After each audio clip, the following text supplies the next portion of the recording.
session qui est modérée par Sophie Archambault de Beaune, qui est professeure à l'Université de Lyon et chercheuse dans l'équipe ethnologie préhistorique à Nanterre. Et elle travaille sur la question de l'évolution de l'outillage des gestes techniques en préhistoire.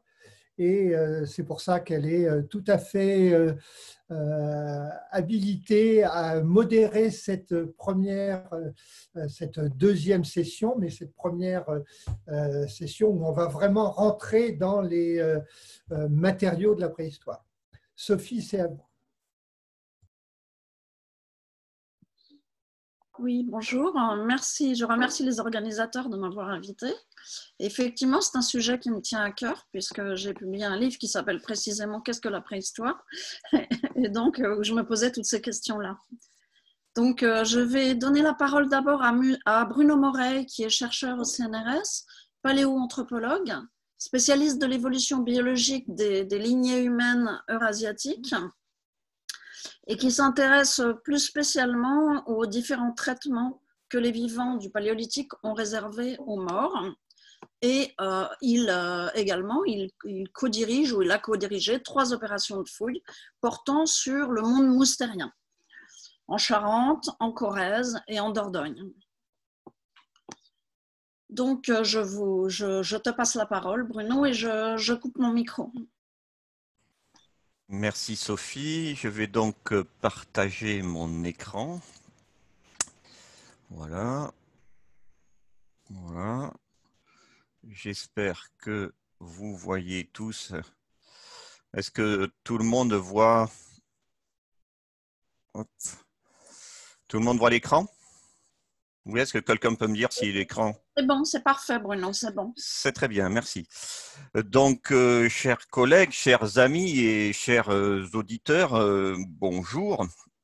Naturellement, je tiens à remercier le comité d'organisation, le comité scientifique de cette journée d'études pour sa qualité, pour leur capacité à l'avoir maintenue, à la fois également pour leur optimisme sur la possibilité qu'elle se tienne en présentiel, optimisme qui a duré longtemps, et pour leur capacité à la maintenir, cette journée malheureusement en distanciel.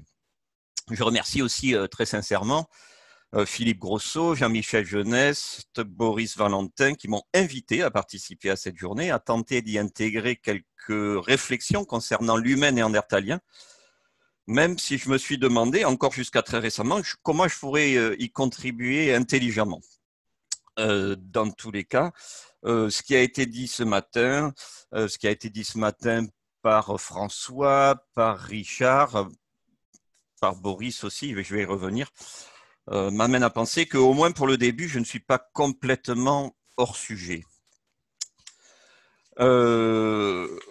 Au sein de cette seconde session, on va discuter de plusieurs questions. Elles sont mentionnées dans le programme et l'une d'entre elles consistera peut-être à discuter la fin de la préhistoire.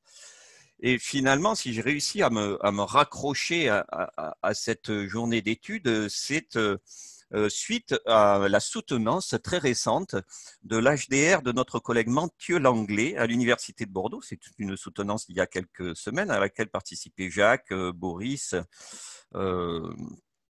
et à l'intervention de Boris lors de cette soutenance où il a utilisé ce mot de paléohistoire. Et je me suis dit que je comprenais un peu mieux peut-être alors l'objet de cette journée. Et je me suis permis de penser, peut-être faussement d'ailleurs, mais finalement peut-être pas tant que ça, puisque ça a été dit 2 fois ce matin, que la paléohistoire pourrait commencer finalement avec celle de nos ancêtres les plus directs, soit, et alors là je vais me distinguer de ce qui a été dit un petit peu ce matin, soit des humains anatomiquement modernes du Gravétien, ceux dont nous sommes théoriquement jusqu'à présent, en fonction des données actuelles, les descendants. La préhistoire pourrait donc s'arrêter avec la fin des lignées, biologiquement et génétiquement très différentes de celles de nos ancêtres, lignée illustrée ici par la très belle statue de ce néandertalien regardant l'aval de la vallée de la Vézère sur la terrasse du grand abri du Musée national de préhistoire. Et je suis trop un amoureux de ces lieux pour ne pas le citer très rapidement au cours de mon intervention. Mais il faudrait encore que nous, les paléoanthropologues, soyons d'accord sur ce que sont ces différences, sur leur nature, sur leur degré, sur leur nombre, sur leur importance phylogénétique. Et malheureusement, mais vous le savez, nous sommes loin d'être d'accord entre nous. D'ailleurs, avec un recul de plus d'1 siècle et demi d'études sur les Néandertaliens, nous sommes actuellement en mesure de démontrer que la façon dont nous avons considéré ces Néandertaliens et dont nous les considérons encore répond à notre histoire, au système socio-culturel dominant. Et j'illustre cette réflexion par ce graphique qui provient d'un article publié en 1994 par Robert Curucini dans pas dans Current Anthropology, dans un volume, excusez-moi. Et dans cet article, j'ai extrait 2 courbes qui sont presque parfaitement superposées, comme vous pouvez le voir. Si vous ne connaissez pas cette publication, je pense que ces courbes, ce qu'elles signifient, va vous surprendre. En abscisse, nous avons naturellement le temps depuis 1900 jusqu'à 1990. Et en ordonnée, nous avons 3 valeurs, basse, bas, moyen, haut. La courbe jaune représente le conservatisme politique et le chauvinisme anglo-américain. La courbe blanche traduit la résistance académique dans les publications à l'acceptation d'une influence néandertalienne dans notre ancestralité d'hommes anatomiquement modernes. Alors, qu'est-ce que nous apprennent, on va supposer avec un faible risque d'erreur de se tromper, les restes humains? Je suis un paléoanthropologue, je ne vais pas vous parler tellement de production culturelle de ces Néandertaliens. Qu'est-ce que nous apprennent ces restes humains de l'histoire de cette humanité néandertalienne relativement à la nôtre? Sommes-nous en présence de 2 histoires contrastées, comme l'aquarelle de gauche pourrait le représenter, ou de 2 histoires très proches, comme semble montrer l'aquarelle de droite? Rappelons que ces 2 aquarelles ont été réalisées par le même artiste, Benoît Clarisse, avec quelques années d'écart, assez peu finalement, celle de droite étant la plus récente et ayant été discutée avec un scientifique différent de celle de gauche. Pour tenter d'apporter quelques éléments de réflexion à cette question, je vais m'intéresser à 3 sources d'informations: les ossements des Néandertaliens, les marques sur ces ossements et certains de leur comportement relativement à leur mort. Mais auparavant, rappelons que depuis la naissance de la paléogénétique puis de la paléogénomique, disciplines qui sont presque venues se substituer à la paléoanthropologie, il a été démontré que la lignée néandertalienne a une très longue histoire évolutive bien distincte de la nôtre. Ces nouvelles sciences nous ont également appris que les Néandertaliens vivaient en petits groupes, quelques cellules familiales, avec une endogamie assez forte, des groupes parfois basés sur un système patrilocal, au moins dans le nord de l'Espagne pour le gisement de El Cindrón. Nous le savons aussi, la sélection naturelle et la sélection sexuelle ont favorisé au sein de cette lignée néandertalienne l'expression de traits osseux particuliers que nous appelons des apomorphies. Elles sont présentes sur tous les ossements des Néandertaliens et nous distinguent d'eux dès la naissance. Leurs causes de ces apomorphies sont multiples, comme des processus de croissance qui leur sont propres, peut-être plus rapides que les nôtres quant à leur acéphalisation ou à la calcification de leurs dents, ou peut-être même plus lents, et alors étant potentiellement la conséquence d'une biomécanique particulière, peut-être liée à des comportements, comme le maintien de cette suture que vous pouvez voir juste au-dessus des petites flèches jaunes, cette suture ouverte entre le prémaxillaire de ce néandertalien de 2 ans et demi du roc de Marsal, ce prémaxillaire qui porte les incisives et le postmaxillaire avec le reste de l'arcade dentaire, alors que chez les enfants d'âge équivalent, c'est des enfants actuels d'âge équivalent, cette suture a généralement disparu. Heureusement, donc, leurs ossements ou leurs dents nous parlent, et nous parlent de leur comportement qui plaide aussi, mais vous le savez, pour l'existence de sentiments de compassion, d'empathie et peut-être également d'altruisme au sein du groupe des Néandertaliens, avec une prise en charge d'individus très diminués physiquement par de nombreuses pathologies, des traces de traumatismes violents, comme on peut le voir sur certains des ossements du Néandertalien Shanidaran, illustrés ici, mis au jour en Irak lors des fouilles dirigées par Alf Solecki, et dont malheureusement nous ne savons toujours pas quel a été le devenir suite aux événements tragiques que connaît ce pays.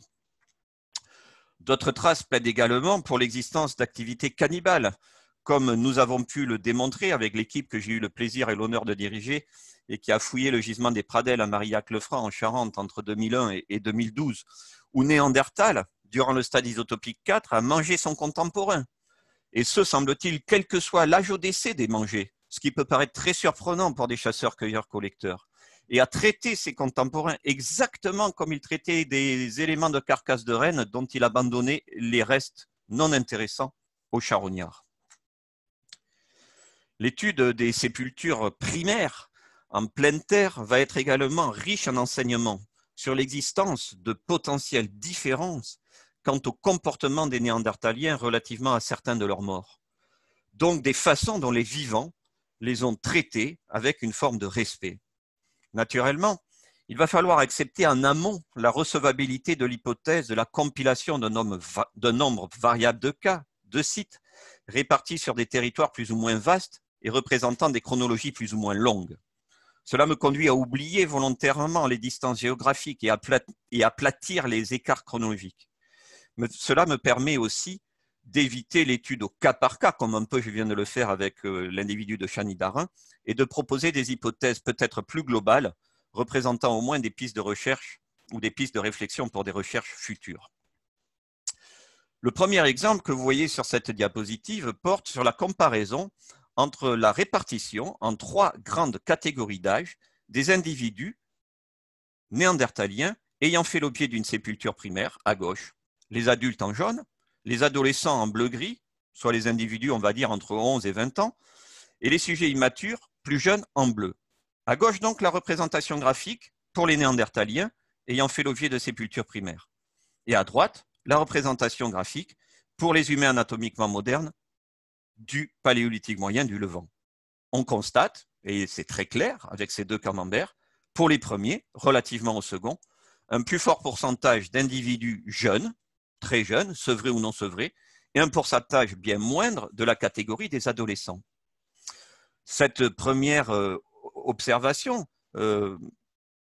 n'aurait peut-être pas forcément de sens si je ne me permettais pas de la rapporter à un autre exemple, à savoir le nombre d'individus inhumés ou traités de façon mortuaire en considérant un autre gisement, celui de la Cima de los Huesos. Je vous rappelle que ce site, qui se situe près de Burgos en Espagne, a livré les restes de 28 individus, des prénéandertaliens rapportés au stade isotopique 12, donc très très anciens. Et quand on regarde la répartition pour les mêmes 3 classes d'âge des fossiles qui ont été amenés dans le gisement de la Cima de los Huesos, amenés ou jetés dans ce gisement de la Cima de los Huesos, on peut noter une très nette surreprésentation des adolescents, donc de la classe d'âge sous-représentée au sein des sépultures primaires néandertaliennes plus récentes.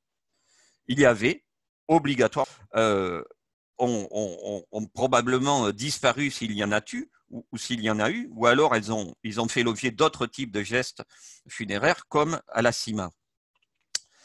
Dans tous les cas, les sépultures primaires que nous étudions quand on étudie les néandertaliens pourraient peut-être alors traduire finalement une partie de la représentativité des groupes néandertaliens quant à la diversité des gestes funéraires, à savoir les gestes qui ont été uniquement réservés aux individus qui se situaient ou qui vivaient le plus à proximité de ce que nous, archéologues, considérons comme des camps de base ou des habitats de longue durée.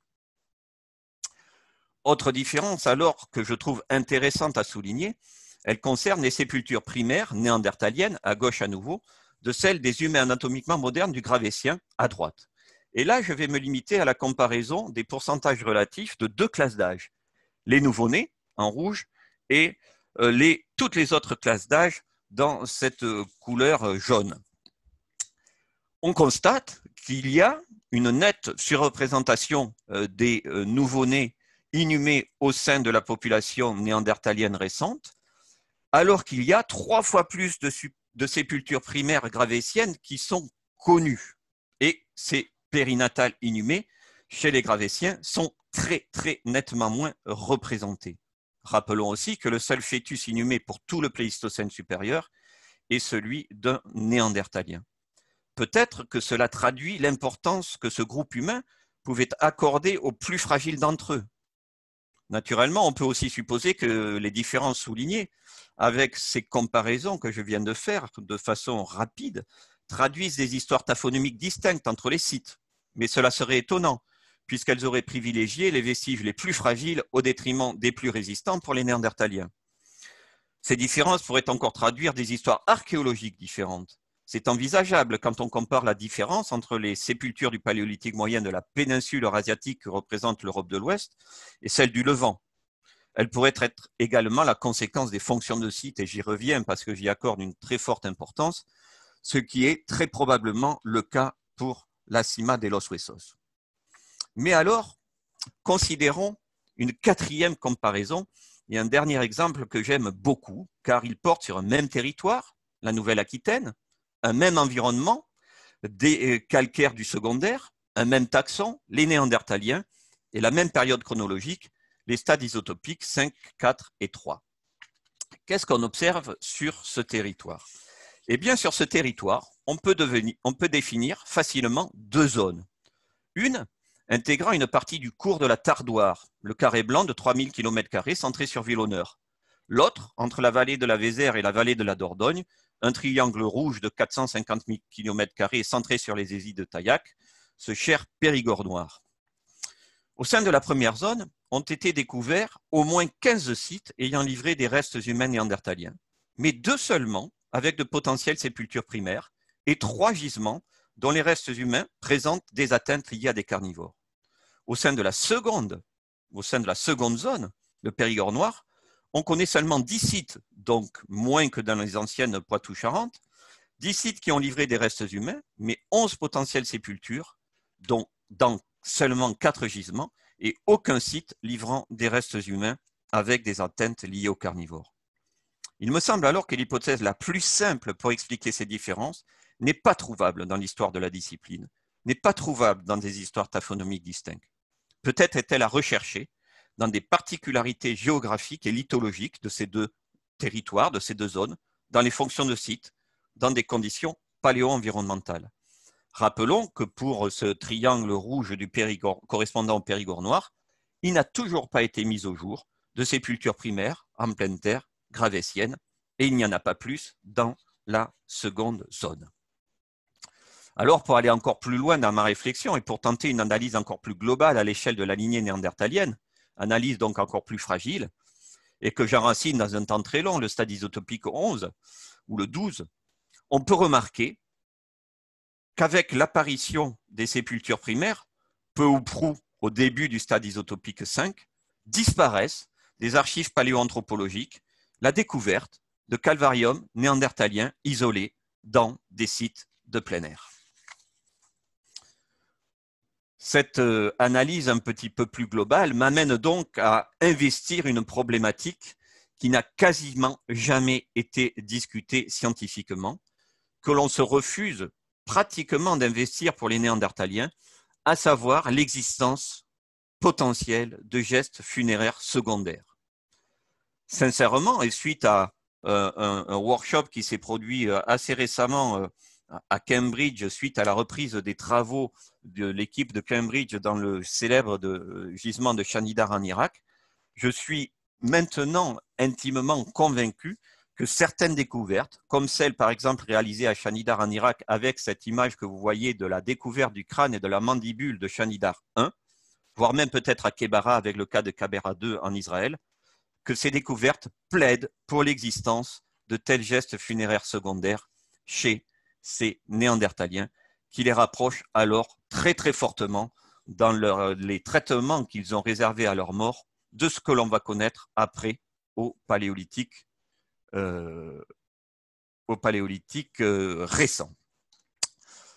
Voilà, à l'issue de mon intervention, j'espère que la préhistoire existera encore, car moi j'aime beaucoup ce terme de préhistoire, au moins tant que l'on parlera de lignées humaines qui ne sont pas celles au sein desquelles nous croyons avoir eu nos ancêtres les plus anciens. Et tant que nous ne serons pas capables de comprendre ces lignées humaines disparues pour ce qu'elles ont été, et pas pour ce que nous croyons qu'elles furent en les comparant aux artisans d'une partie du paléolithique récent, où nous sommes alors devenus les seuls humains sur la Terre, on arrivera difficilement à changer de paradigme. Je suis convaincu que ces humanités étaient différentes par leur biologie, par leur comportement, par leur production culturelle, par leur histoire scientifique.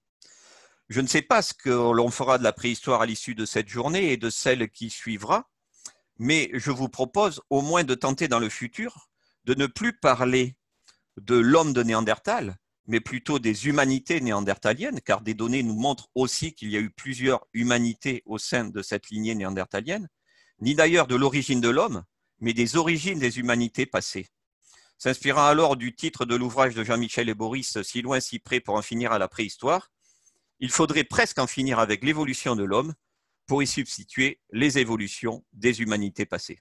Je vous remercie pour votre écoute.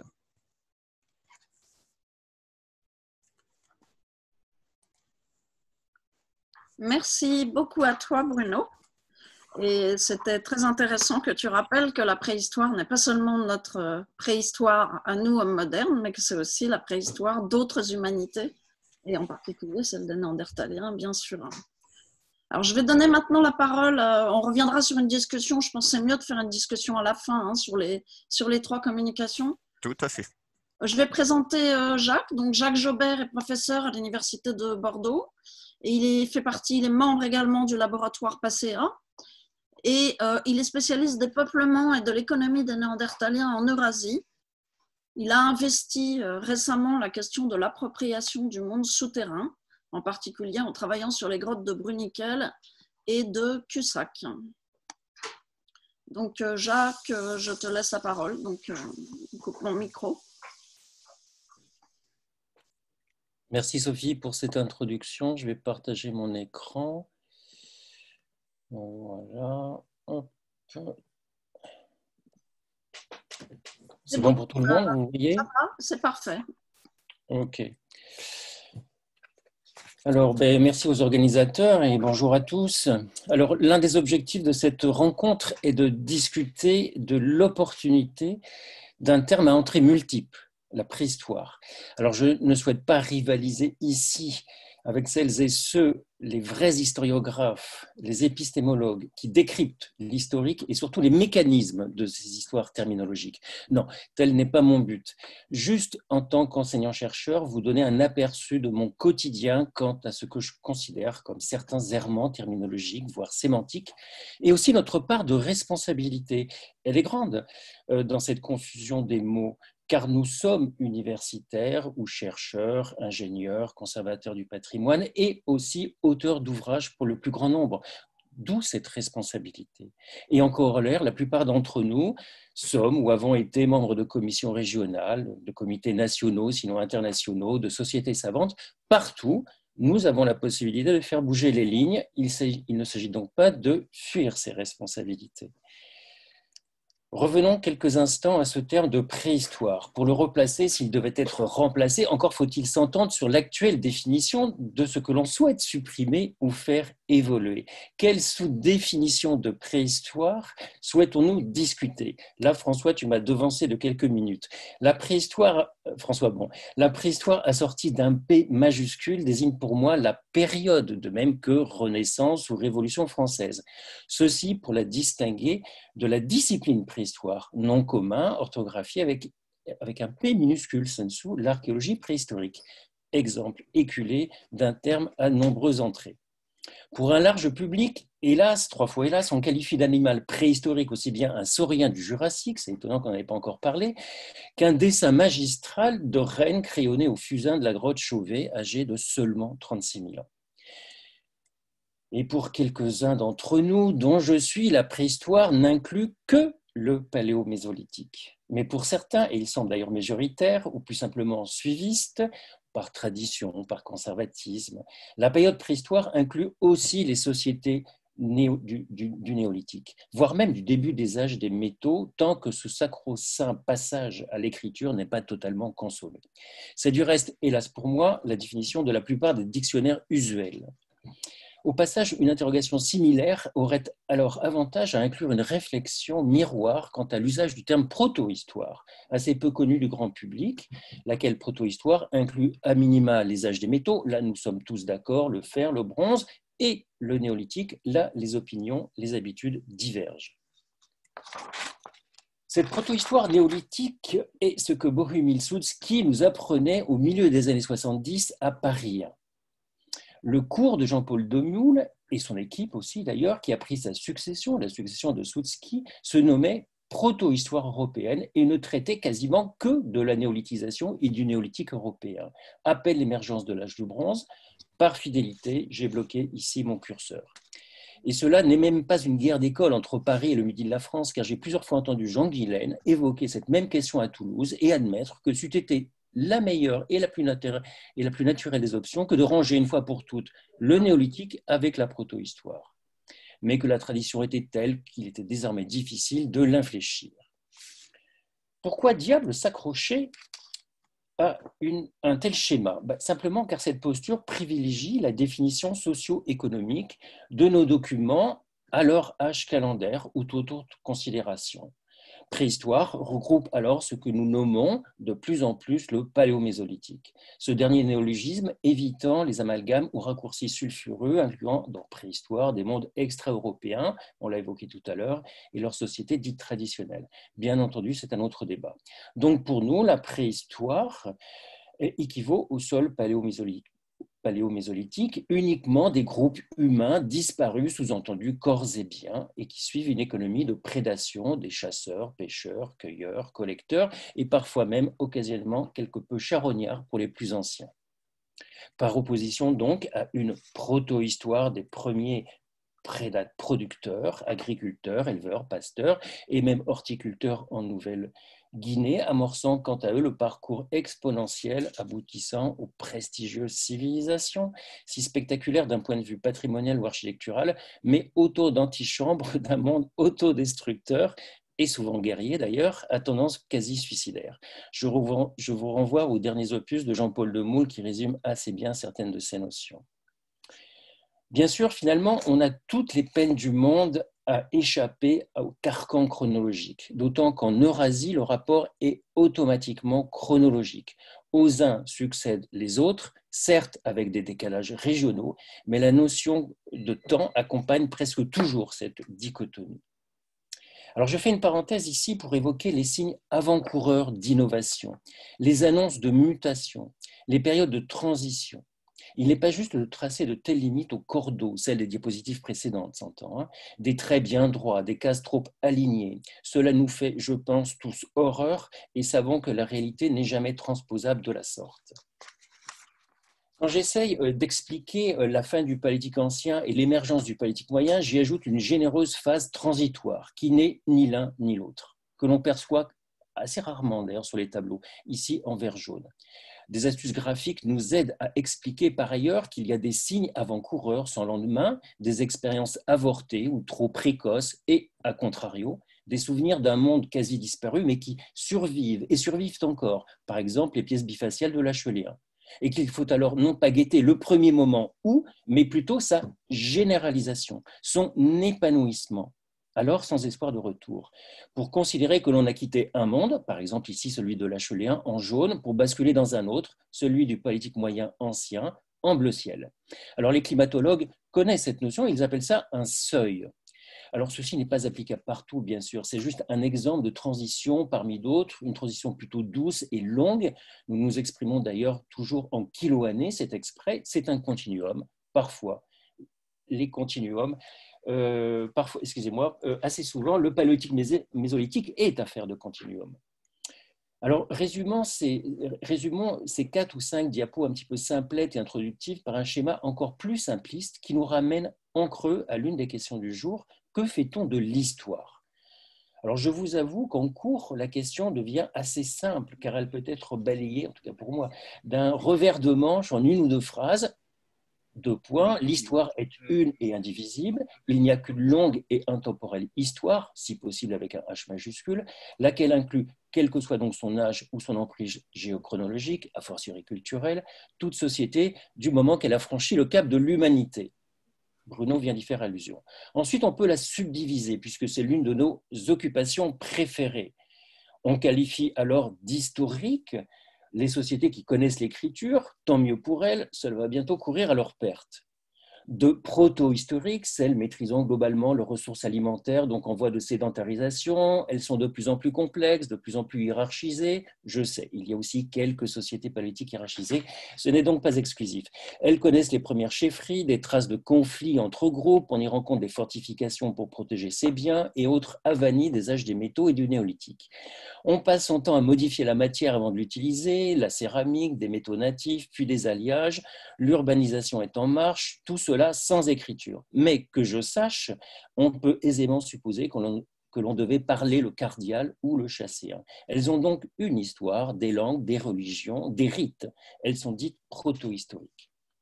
Enfin, elles seront dites préhistoriques ou paléomésolithiques ou paléohistoriques, si l'on veut, pour l'Europe. Si l'on a affaire à nos chers groupes de chasseurs, cueilleurs, collecteurs, assez peu, voire non sédentaires, assez peu, voire non hiérarchisés, on y travaille la matière en la transformant assez peu, quoique, là également, il y a des signes avant-coureurs et je ne vous refais pas l'entièreté du cours. De la même manière, il y a fort à parier qu'on parlait gravétien ou magdalénien, ne serait-ce que pour se transmettre quelques mythèmes à reproduire sur les parois des grottes. Ces sociétés relèvent, comme les deux précédentes, de l'histoire, avec un H majuscule. En d'autres termes, le premier mésolithique est histoire, tout comme le badgoulien ou l'aurignacien ancien, jusque-là on est d'accord avec François Bon, et au-delà, et même le moustérien, même si l'humanité en diffère, nous allons y revenir. Allant jusqu'au bout, l'Achelien est aussi histoire, de même que le pré-oldoïen du West Turkana, associé au premier Orly Homo, tailleur de quartz. Alors finalement, la question ne se poserait, excusez-moi, j'étais un peu vite, la question ne se poserait que pour l'homme cuit et ces 3 400 000 ans dont on ne connaît jusqu'à preuve du contraire pas réellement les auteurs, même si les paléontologues nous soufflent très fort qu'il y a fort peu de chances que ce soit un early homo. Alors émarge-t-on dans l'histoire si l'on n'est pas homme moderne? Bruno vient de l'évoquer, si l'on relève d'une autre humanité que celle pour laquelle la définition a été conçue, portée. Avec ce que je viens d'évoquer, je pense que vous devinez quelle sera ma réponse. La réponse est oui. La démonstration, sinon la preuve, s'affiche sur cette diapositive. Outre les alternances climatiques matérialisées par les courbes de milieu, on a ici synthétisé les principaux proxys, pas tous, loin s'en faut, souvent évoqués quand on discourt de modernité, avec des guillemets bien sûr, d'innovation technique ou symbolique, spirituelle pour le paléolithique. Premier débitage de Valois, premier débitage laminaire volumétrique, première sépulture, première parure, première utilisation de colorants, premier graphisme, d'abord non figuratif, puis figuratif, en haut à gauche, et pourquoi pas les premières appropriations du monde souterrain. Je me fais plaisir, Sophie vient de le rappeler. Ce sont des petits symboles qui sont sur cette diapositive. Et on a ajouté en bas une information capitale. L'auteur, ou plutôt les auteurs de ces différentes manifestations du paléolithique moyen ou récent, ici limitées à l'ouest de l'Eurasie et à l'Afrique. En rouge, les hommes modernes, en vert, Néandertal ou apparentés.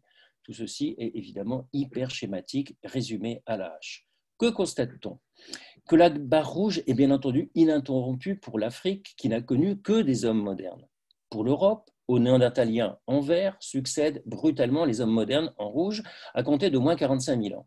Et des incursions vertes au Proche-Orient où coexistent, voire se succèdent les deux, et peut-être même plusieurs fois. Ce schéma est connu, je n'invente rien, on le sait, on le reconstitue par les bio-anthropologues. Mais quels sont leurs bilans respectifs à nos rouges et à nos verts? Eh bien, ce sont à peu près les mêmes, à quelques détails près, de part et d'autre de la Méditerranée.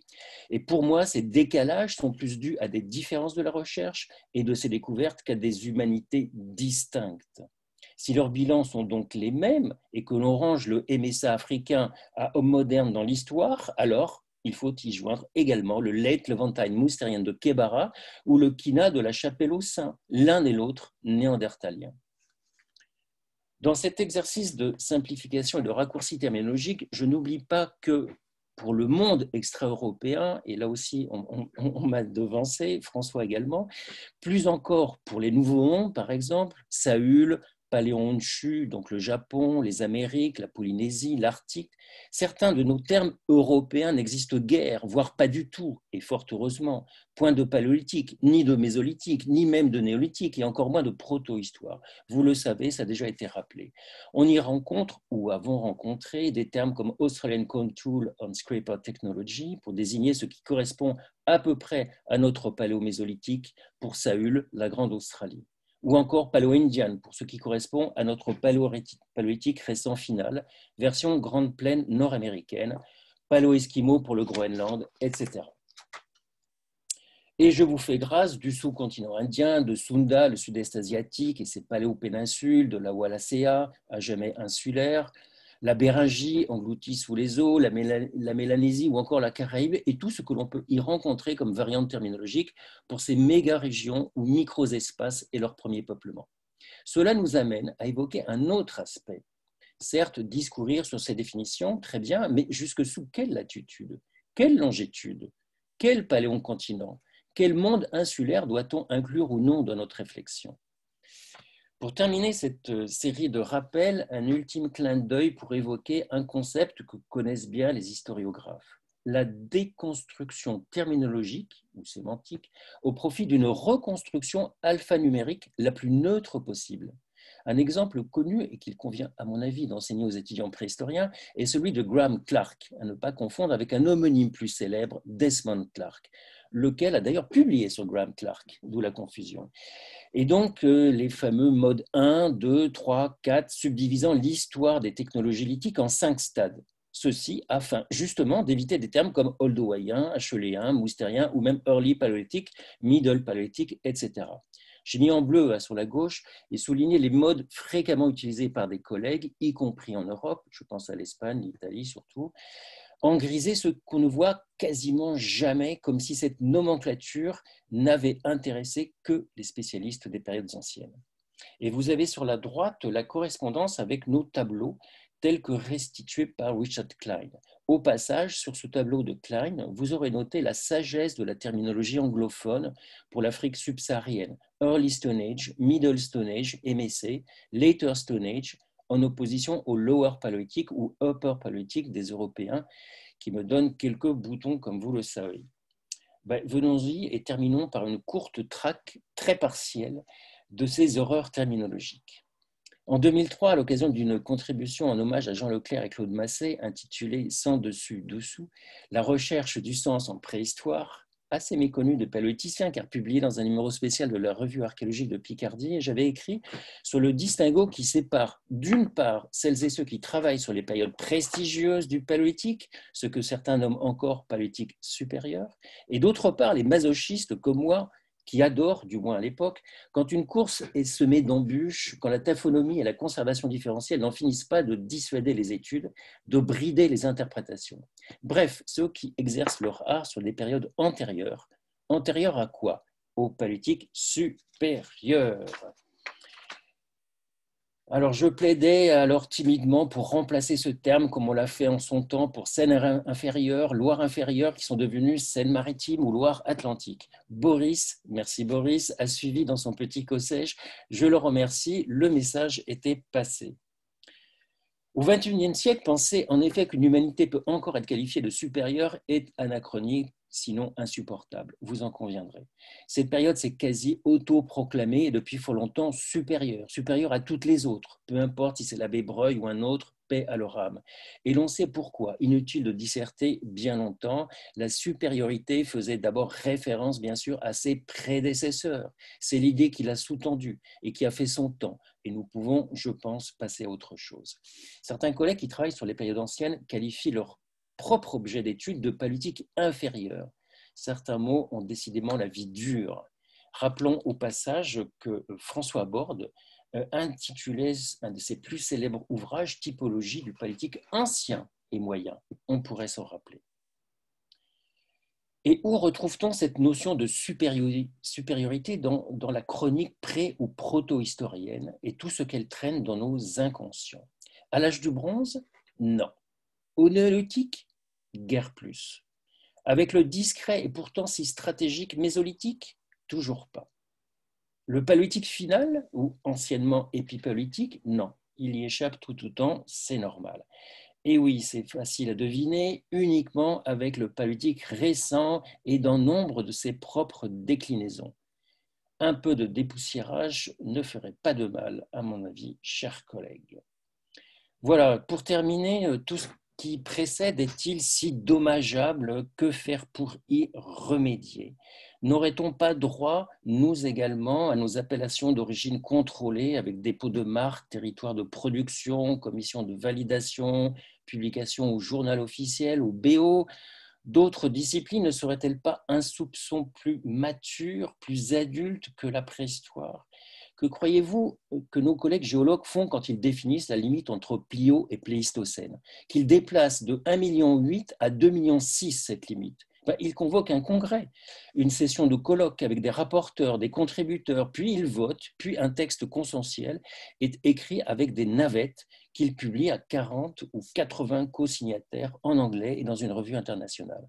Par exemple, via la commission de l'INCOA. La machine semble très bien huilée, clairement organisée, hiérarchisée comme il se doit, et à la fin, le monde entier sait quand, comment et sur quels critères il convient que s'achève le Pliocène et commence le Pléistocène. Pourquoi serions-nous alors dans l'incapacité de faire de même? Par exemple, de revoir certaines de nos terminologies, de nos limites, de les dépoussiérer de temps à autre et même régulièrement de procéder à leur toilettage? Évidemment, cela existe, mais un peu discrètement, trop discrètement, et surtout très ponctuellement, par 6 petites touches qui mettent un temps non négligeable à infuser vers le plus grand nombre. Si tant est qu'elles soient bien consensuelles, et on réunit d'ailleurs le plus grand nombre de leurs segments disciplinaires, c'est autre chose. Et pourtant, il existe bien des instances, l'équivalent de l'INCOA devrait être l'USPP par exemple, si l'on s'en tient à la langue française. D'autres incubateurs peuvent aisément être proposés. On pourra sans doute y revenir en fin de session. Peut-être aussi parce que nous sommes une corporation plutôt rebelle à l'ordre martial, que la discipline est assez morcelée et même un peu divisée et à plusieurs niveaux. Bon, ne soyons pas trop défaitistes, mais les journées n'ont que 24 heures, les semaines 7 jours, et même 5 pour certains, et nous croulons tous sous d'autres charges moins passionnantes. Voilà, merci aux organisateurs pour cette invitation qui, entre 2 courriels, est devenue, hélas, virtuelle.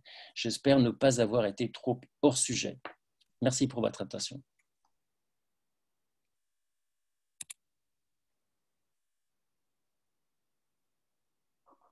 Il faudrait que tu quittes ton partage d'écran.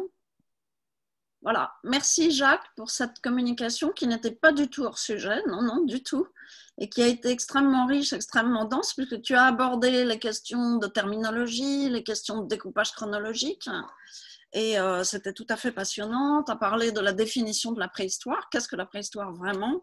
Qu'est-ce que la proto-histoire? Ça n'avait pas tellement été évoqué jusque-là. Donc, on va y revenir dans la discussion. Hein. Là, je voulais juste conclure et apporter quelques précisions sur ta communication. Et je vais maintenant présenter Boris avant de lui passer la parole. Donc, Boris Valentin est professeur d'archéologie préhistorique à Paris 1, spécialiste des dernières sociétés de chasseurs-cueilleurs préhistoriques entre le 14e et le 4e millénaire avant Jésus-Christ, plutôt en Europe occidentale. Il coordonne les fouilles d'Étiole et il coordonne également depuis peu des recherches collectives sur les gravures rupestres du massif de Fontainebleau. Et donc, je lui donne à présent la parole. Merci Sophie, merci Jacques, merci Bruno. Alors, je précise que je ne vais que jusqu'au 6e millénaire. Hein, je ne franchis jamais la frontière mésolithique, néolithique. Pardon. Trop dangereux. Alors, j'essaie de partager mon écran. Attendez, voilà, j'y arrive. Vous voyez l'écran? Vous voyez mon PowerPoint? Bien. À la question « Que faire avec la préhistoire ?» Jean-Michel Geneste et moi avons répondu de manière un peu provocatrice, je l'avoue, qu'il fallait en finir avec elle, tout en précisant très vite que nous forcions un peu le trait. Mais je cite pour dire vigoureusement que l'immense histoire humaine forme un continuum. Et nous ajoutions, la préhistoire en est une division usuelle de ce continuum, et donc pratique, mais totalement arbitraire. Elle n'est donc plus à prendre au pied de la lettre avec son préfixe paradoxal. On en a déjà un tout petit peu parlé. Richard Kuba citait Janssen. Moi, je citerai volontiers Lucien Febvre qui écrivait, en référence à ce préfixe, préhistoire, que la préhistoire est une notion des plus cocasses. N'oublions donc jamais que la limite entre préhistoire et histoire, d'ailleurs bien fluctuante, on en a déjà discuté, est une pure convention et qu'il convient de la présenter toujours comme telle. C'est une question de responsabilité, comme l'a dit si justement mon ami Jacques, car sinon, cette convention est facilement instrumentalisable. Jamais je n'oublierai pour ma part les blessures infligées encore récemment par le discours de Dakar à propos d'un homme africain qui ne serait soi-disant pas assez entré dans l'histoire. Voilà pourquoi je me plais à rappeler sans cesse que si c'est le cas pour l'Africain, c'est aussi celui de l'Européen, puisqu'il a fallu attendre le XVIIe siècle pour que les chasseurs-cueilleurs disparaissent en Europe du Nord et que commence enfin là-bas l'histoire au sens rabougri. C'est vrai que le modèle en Europe, c'est plutôt la succession, mais il y a eu aussi des coexistences et superpositions comme en Afrique. Bref, parler de préhistoire, c'est faire usage d'une convention tendancieuse, il faut en être conscient, tendancieuse, mais néanmoins pratique, et dont il est par conséquent difficile de se débarrasser. Je suis bien d'accord avec Richard Kuba qui le rappelait aussi. D'autant que je n'ai nulle envie de décevoir un autre ami, Rémi Labrusse, qui serait un peu triste peut-être si la préhistoire n'avait pas été inventée. Rémi Labrusse, dont l'exposition et le livre qui l'accompagnait m'ont sincèrement passionné.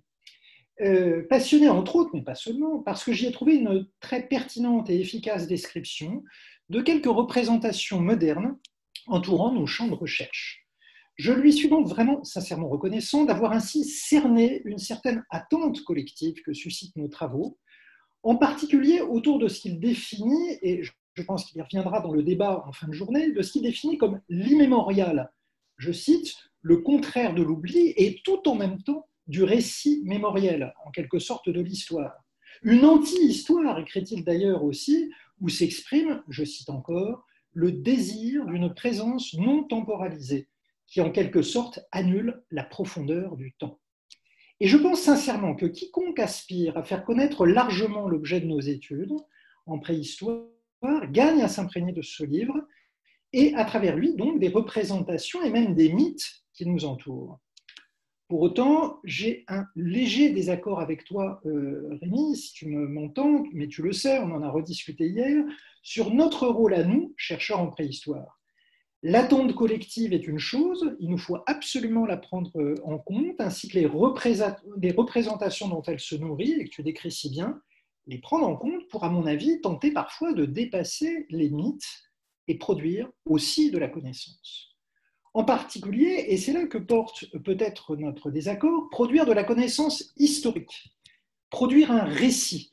Alors un récit certes très original, avec tous ses manques, toutes ses discontinuités, alors que tu penses, Rémi, que ce récit relève de l'inconnaissable, alors que pour moi, il relève pour une part plutôt de l'inconnu.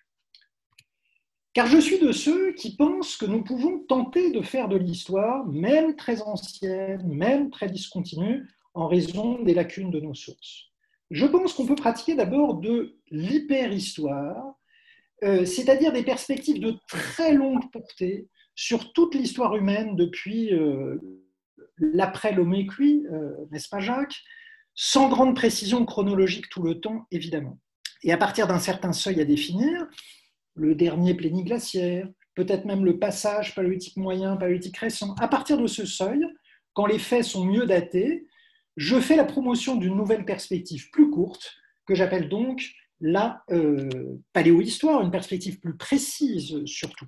Alors, au fait, pour qu'il n'y ait pas de malentendu, pour moi, hyperhistoire, paléohistoire, ce sont des démarches, ce sont des points de vue, ce sont des visées. Ce ne sont pas des périodes, ce n'est pas du tout dans ce sens-là que je l'entends. Donc ça ne se confond pas comme histoire, où la démarche et l'objet sont confondus. Pour moi, hyperhistoire et paléohistoire, ce sont des ambitions, des visées. Selon le principe des poupées russes, l'histoire en tant que démarche, cette fois, l'histoire tout court, eh bien, c'est une perspective presque microscopique qui est incluse dans les précédentes. Précision importante, si je parle d'ambition paléohistorique ou hyperhistorique, et pas historique tout court dès le début, c'est faute notamment d'une précision chronologique suffisante pour saisir l'écoulement du temps, les fameuses discontinuités, et a fortiori pour identifier des événements au sens des historiens des temps récents. Ce que nous percevons, ce n'est en fait qu'une juxtaposition de grands tableaux, d'arrêt sur image, comme je me plais à dire, et je pense que Rémi Labrusse est tout à fait d'accord là-dessus.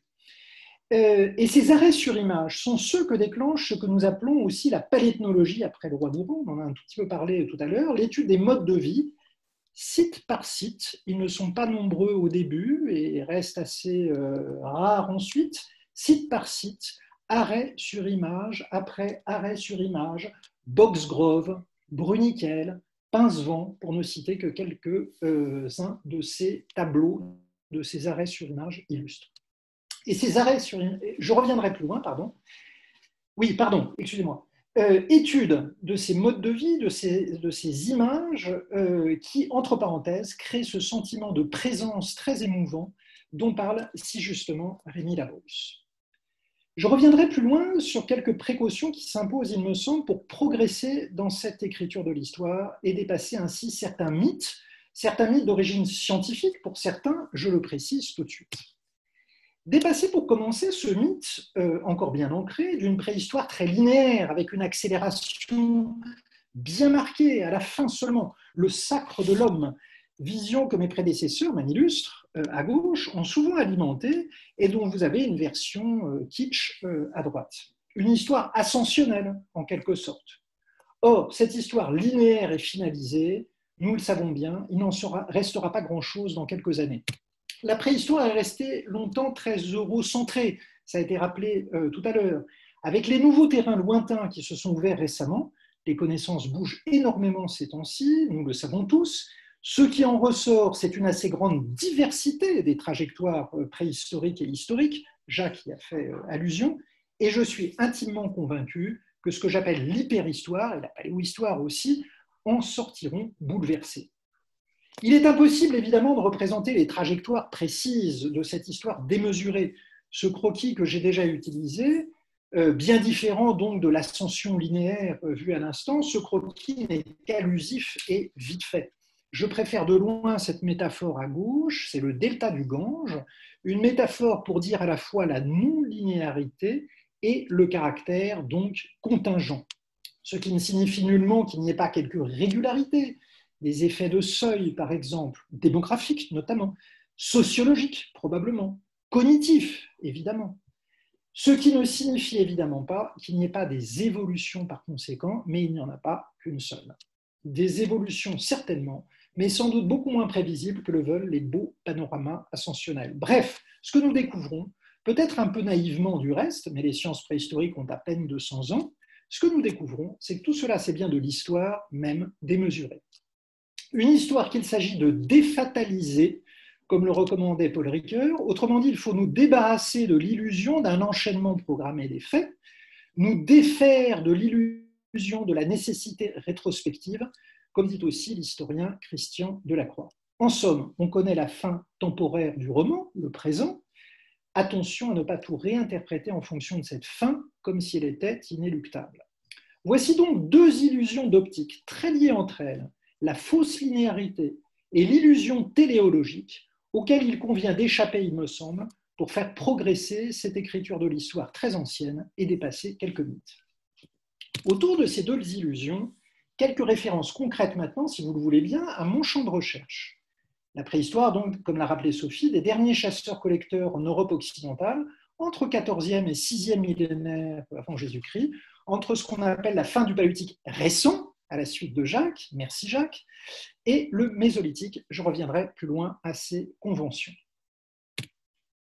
C'est dans cet intervalle de temps, et pour être précis, durant le XIIIe millénaire, que se produit une des plus grandes révolutions des symboles dans l'histoire de l'humanité, la fin de 20 millénaires d'art animalier d'Europe occidentale, et la fin aussi de ce phénomène si particulier qu'est l'art des grottes. Or, il me semble que c'est dans son contexte historique spécifique que doit s'apprécier cet effondrement idéologique. Il convient de retracer ce contexte historique sans être obsédé par ce qu'il adviendra longtemps après, par exemple avec le succès local de l'abstraction dans le Mésolithique des mêmes régions. Il n'était écrit nulle part que l'un devait conduire à l'autre, car l'histoire, même très ancienne, reste contingente, se défaire donc de l'illusion de la nécessité rétrospective, c'est de cela qu'il s'agit. D'ailleurs, il existe un art animalier mésolithique dans certaines régions, comme à gauche sur les bords de la Baltique, ou aux antipodes sur la façade orientale de l'Espagne, l'art rupestre fameux du Levant. Ailleurs, dans d'autres régions, on trouve donc des symboles très abstraits, et cette pluralité symbolique tranche par rapport à une certaine homogénéité iconologique durant le Paléolithique récent en Europe. Voilà du reste un indice parmi d'autres d'une pluralité des trajectoires historiques à l'échelle du continent européen durant ce qu'on appelle le Mésolithique. On en revient à ce que dissimule la fausse linéarité, la diversité des trajectoires, la fausse linéarité qui est une seconde illusion fondée sur l'extrapolation de ce que révèle un point d'observation limité. Or, malgré la diversité des trajectoires, on continue à parler du Mésolithique, alors qu'il conviendrait plutôt en Europe de parler des Mésolithiques, au pluriel. À voir, autre exemple, la diversité dans le domaine des techniques du silex, qu'il s'agisse des pièces d'armement ou qu'il s'agisse des outils. Bref, il y a bien en Europe plusieurs Mésolithiques, comme Stefan Koslowski s'est évertué à le montrer. On pourrait encore évoquer de grands contrastes à propos de l'équipement en matière osseuse ou de la parure. On pourrait aussi modifier les partitions géographiques en prenant en compte la chronologie qui redistribue un peu autrement les faits. Le Paléolithique récent paraît lui aussi assez diversifié dès qu'on se place à l'échelle européenne, diversifié du moins à partir du dernier maximum glaciaire, vers 20 000 avant notre ère, quand il est assez manifeste que se met en place un Paléolithique récent méditerranéen, affichant de nets contrastes avec le Paléolithique récent plus septentrional, celui des steppes et des forêts claires. Un Paléolithique récent méditerranéen, on dit aussi épigravétien dans notre jargon, qui sera d'ailleurs un réservoir d'idées pour le Mésolithique avec tous ces microlithes très précoces. Bref, le Paléolithique récent européen lui aussi était donc pluriel, mais les steppes et forêts claires restant très étendues jusqu'au début de l'Holocène, le Paléolithique récent paraît peut-être globalement plus monotone que le Mésolithique, particulièrement varié, je pense, en Europe, tout simplement parce que ces Mésolithiques coïncident avec un élargissement des terres habitées, haute latitude, haute altitude et aussi beaucoup d'îles. Rappelons toutefois qu'à très grande échelle, cette fois planétaire, le Paléolithique récent est extrêmement divers, contrairement à ce que laissait croire une préhistoire longtemps très européocentrée. Je me permets de vous citer mon que sais-je. Rapidement, les spécificités du Paléolithique récent européen semblent être le produit de circonstances économiques et sociales particulières à l'Europe. À ce titre, elles ne peuvent plus être considérées comme un modèle d'accomplissement. On peut déjà prédire un éclatement partiel de la notion de Paléolithique récent, prenant au minimum en compte la diversité des grandes zones écologiques. Le Paléolithique récent d'Asie du Sud-Est ou d'Afrique du Sud n'est pas du tout celui de l'Europe. Et on pourrait en dire autant, et encore plus, je pense, j'y ai déjà fait allusion, du début de l'Holocène à l'échelle planétaire cette fois. Le début de l'Holocène avec divers phénomènes de sédentarisation chez les chasseurs-cueilleurs, en particulier ceux du Proche-Orient, puis les toutes premières pratiques agricoles au début du 10e millénaire. Et il y eut, vous le savez, bien d'autres processus analogues à la fin du Pléistocène et au début de l'Holocène sur tous les continents. Chine, Amérique du Sud, Afrique, Nouvelle-Guinée, etc. À noter qu'autrefois, petite parenthèse, certains furent tentés aussi d'utiliser le terme mésolithique dans son sens peut-être le plus efficace, finalement, celui d'une véritable transition économique, celle-là, pour désigner ces phénomènes en particulier quand ils conduisent à la néolithisation. Or, tous les phénomènes de ce genre, sédentarisation des chasseurs-cueilleurs, ne conduisent pas à la néolithisation. Témoin le fameux Jomon japonais, des pêcheurs, chasseurs-cueilleurs, qui n'adopteront la riziculture, venue de Corée, qu'au IIIe siècle avant Jésus-Christ, mais qui se sont sédentarisés dès le Xe millénaire. L'Europe reste donc très longtemps totalement à l'écart de dynamiques de ce genre. Et en Europe, le terme de mésolithique, qui est quasiment une exception terminologique, exception linguistique. Jacques l'a montré tout à l'heure dans un de ses tableaux. Le terme mésolithique désigne donc par convention des modes de vie diversifiés, on l'a vu, mais qui n'ont en général rien à voir avec ces phénomènes et qui prolongent pour la plupart à grands traits les structures économiques du paléolithique récent. Cela me permet d'aborder la toute dernière illusion d'optique sur laquelle j'aimerais mettre en garde aujourd'hui, qui est à la fois, dans ce cas précis du mésolithique européen, un héritage historiographique et aussi la conséquence d'une tendance à lester les conventions d'une réalité qu'elles n'ont pas. Sans tomber dans le nominalisme, reconnaissons toutefois que le mésolithique est particulièrement lesté de ce point de vue, sa reconnaissance étant, vous le savez, assez tardive. François Bon y a fait allusion tout à l'heure, et s'accompagnant d'abord d'une perception misérabiliste. Parmi d'autres, à ce propos, une citation tout de même très curieuse d'André Leroy-Gourhan dans un ouvrage de vulgarisation, un mésolithique, un niveau économique et culturel bien inférieur au moustérien. Une autre encore plus regrettable, je suis désolé, les mésolithiques petits avec des grosses têtes, dans un ouvrage prestigieux, occasion manquée pour que l'étude de la préhistoire obtienne un peu de crédit auprès des historiens du passé proche.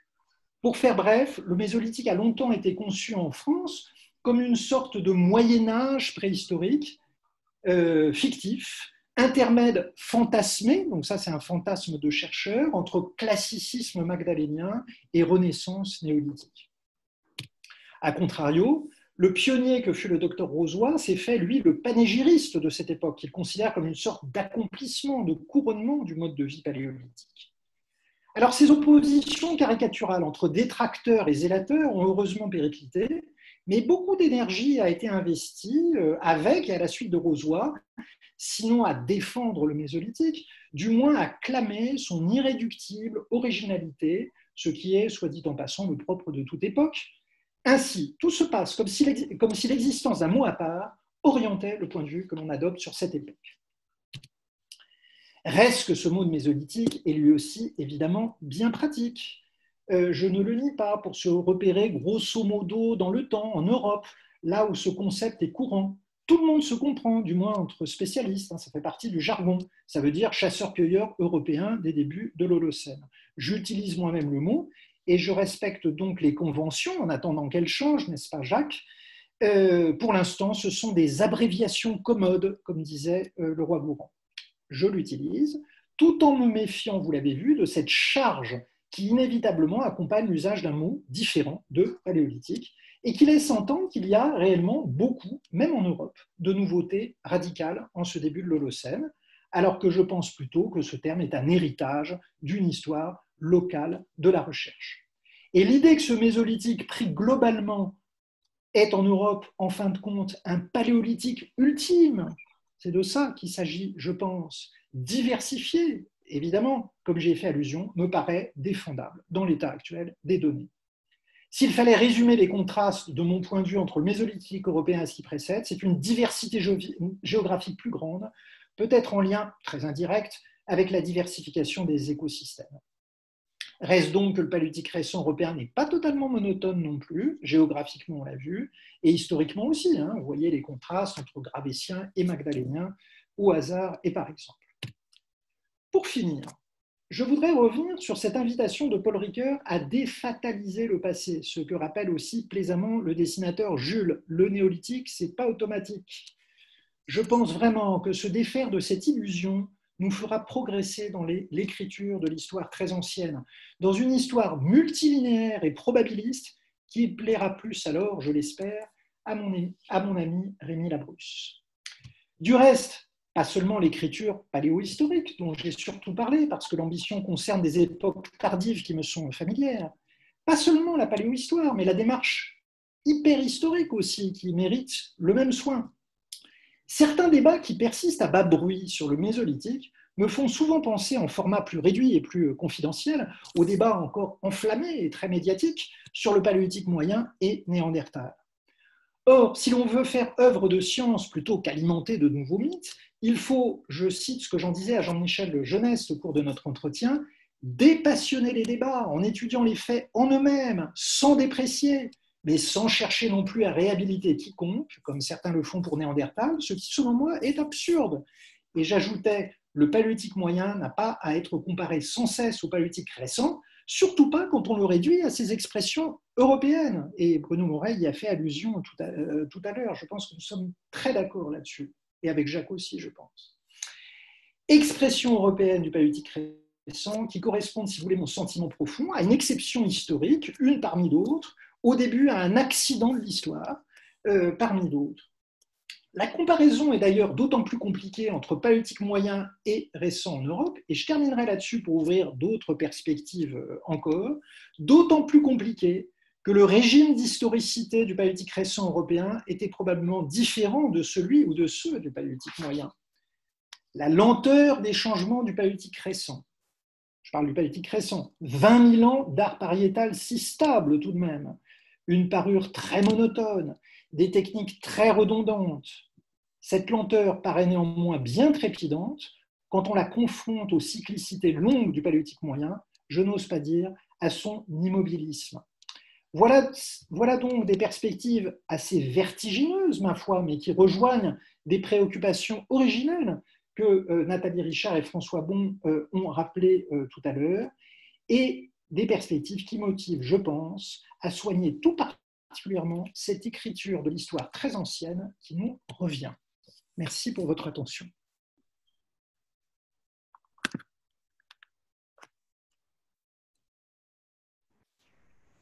Merci à toi, Boris. Donc, vous avez été tous les trois très brillants. Vous avez vraiment abordé beaucoup de sujets. C'était beaucoup plus que ce que la session prévoyait avec les subdivisions chronologiques. Vous êtes allés bien au-delà. Donc là, je vais peut-être d'abord commencer à dire un petit peu ce que m'ont évoqué toutes vos trois communications. Et puis ensuite, ça pourra permettre de rebondir sur un débat. D'abord Bruno, donc effectivement Bruno a souligné combien cette préhistoire ne traite pas uniquement des hommes modernes, et également le fait que la vision des Néandertaliens a évolué au fil du temps, ce qui souligne bien l'historicité de nos interprétations, et ce qui avait déjà été très très bien perçu par Eric Trinkhaus dans un livre qu'il avait publié en 1992 en anglais, traduit en français en 1996, les hommes de Néandertal, où ils montraient bien comment leur vision a changé, comment au XIXe siècle on les voyait comme des intermédiaires entre singes et hommes. C'était l'époque aussi où on qualifiait les sociétés lointaines de sociétés primitives. Et ce n'est donc pas un hasard si aujourd'hui il est réhabilité, puisqu'il serait presque politiquement incorrect de les sous-estimer. Ce serait pratiquement assimilé à de la ségrégation, voire à du racisme. Et donc on les place aujourd'hui peu ou prou sur le même plan que d'autres minorités opprimées. Et ça nous ramène donc au thème de la journée, puisque cela montre bien à quel point la construction de notre passé est influencée par notre présent. Et ce thème, d'ailleurs, est évoqué par Jacques avec la notion d'inférieur, l'adjectif qualificatif d'inférieur ou de supérieur, qui a une connotation péjorative aujourd'hui, ce qui n'était pas forcément le cas à l'époque, puisqu'il ne faut pas oublier que de toute façon, cette terminologie est héritée de la géologie, et qu'elle était calquée sur le Crétacé inférieur, supérieur, en fonction de la position en altitude des couches inférieures ou supérieures. Et non pas, ce n'était pas, à l'origine en tout cas, ce n'était pas un jugement de valeur. Donc, j'en viens maintenant à la communication de Jacques, qui a abordé les questions de définition proprement dites. Alors moi, j'en reviendrai tout simplement, je citerai ici le Trésor de la langue française, qui dit que la préhistoire, c'est la période de l'histoire de l'humanité comprenant l'ensemble des événements antérieurs à l'apparition de l'écriture et à l'emploi des métaux. Et également la science qui étudie le comportement des hommes et son évolution au cours de cette période. Du coup, si on veut bien comprendre ce que c'est que la préhistoire, peut-être faut-il aussi se demander qu'est-ce que l'histoire ? Et à partir du moment où l'on considère que l'histoire correspond à la période pour laquelle on possède des textes, que la proto-histoire correspond à une période où des populations sans écriture côtoient des peuples à écriture, que la préhistoire ne connaît pas l'écriture, on admet que les deux, histoire et préhistoire, ne se définissent pas seulement chronologiquement, mais aussi méthodologiquement. Les sources ne sont pas les mêmes, puisque dans le cas de l'histoire, on a des textes, dans le cas de la préhistoire, on a les sources du sol, et bien entendu, les spécialistes qui traitent ces sources ne sont également pas les mêmes. Et du coup, cette définition méthodologique n'a rien de péjoratif. Cela ne signifie pas, bien sûr, que ces sociétés étaient immuables. Elles ont évidemment évolué, elles ont évidemment eu une histoire, mais qui n'a pas laissé de sources écrites. Mais cela pose malgré tout, et je reconnais que cela pose un problème pour les sociétés actuelles ou subactuelles, qui n'ont évidemment rien de préhistorique, mais qui n'ont pas d'écriture. Mais on peut, malgré tout, étudier ces sociétés et le passé de ces sociétés, même si on n'a pas de sources écrites, avec les méthodes de l'archéologie préhistorique. Mais évidemment, on ne va pas parler de sociétés préhistoriques pour ces sociétés-là.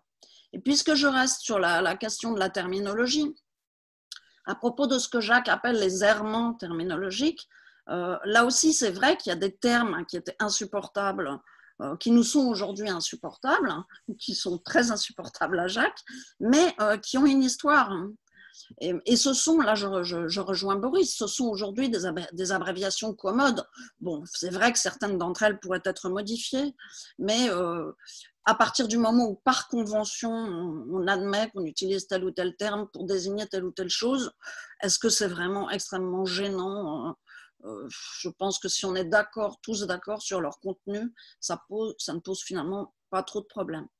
Alors, quelque chose qui a été assez peu abordé, juste un petit peu par Jacques, c'est la question du début de la préhistoire, qui finalement pose encore plus de problèmes que sa fin. Est-ce qu'on doit faire débuter la préhistoire avec les premiers outils ? Dans ce cas-là, c'est antérieur à l'apparition de l'homme. Est-ce qu'on doit la faire débuter avec les premiers homininés, auquel cas on inclut les australopithèques et les apparentés? Ou bien est-ce qu'on considère qu'on l'a fait débuter avec l'apparition des premiers représentants du genre Homo? Mais à ce moment-là, on ne traite plus des premiers outils. Donc ça, c'est effectivement toute une problématique intéressante, et on peut voir qu'elle est loin d'être finalement si claire que ça, en tout cas pour le grand public, puisque, comme Jacques l'a rappelé, il est question souvent d'animaux préhistoriques, et on mélange souvent même le terme de préhistoire en tant que discipline et de paléontologue. Moi, j'ai très souvent entendu « Ah bon, vous êtes paléontologue ?» Il y a cette confusion dans l'esprit du grand public. Bon. Alors, par ailleurs, donc, j'ai eu l'impression, avec ce qu'a dit Boris, mais pas seulement Boris, d'autres exposés dans la matinée, que parfois, le terme histoire est entendu dans plusieurs sens différents. C'est-à-dire que, j'en reviendrai ici à ce que disait Henri-Irénée Marou en 1954, il faisait remarquer que l'histoire était l'étude du passé humain. Et il disait, il faudrait, en toute rigueur, y inclure la préhistoire. Et il disait, lui aussi, on serait donc préhistorien comme on est antiquisant ou médiéviste.